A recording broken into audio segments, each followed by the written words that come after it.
Welcome to this video. Many times we want to track down the time that our script is taking to complete.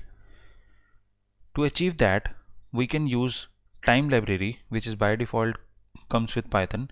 So we can write import time, and we will be writing a program to track down how much time it is taking to complete. For that, we have to start our time.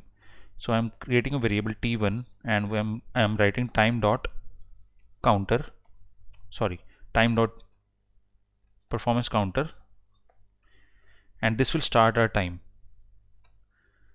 And after that, we can write a program like for I in range 0 to 10, which will print the numbers from 0 to 9.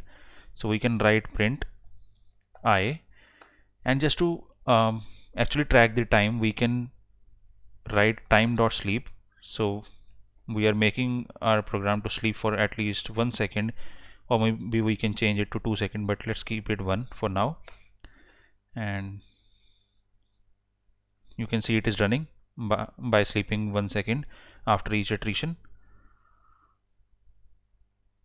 After each iteration, yeah, it is complete. And then we can write t2, which will be the time at which our script stopped. So we can write time dot, same syntax, perform counter.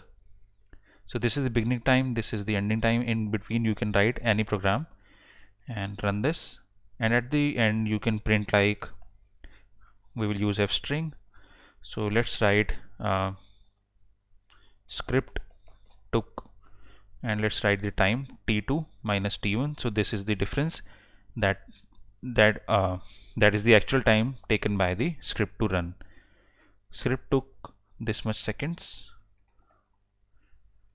to complete, and this is done. So let's rerun our script completely. So restart and run all, or maybe let's do it one by one. So yeah, I've run all the cells. So once it is completed, it will compute the t2 time, and then it will print the statement.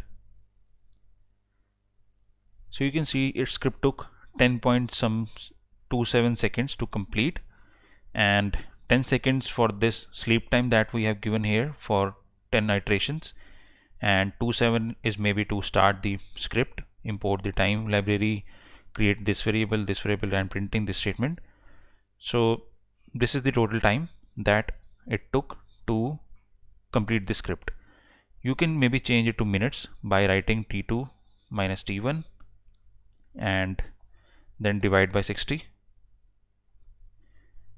run it, and you can see script took, and maybe change it to minutes. Now script took 0.17 minutes to complete. And here you can also give colon dot 2 to just keep it to 2 decimals.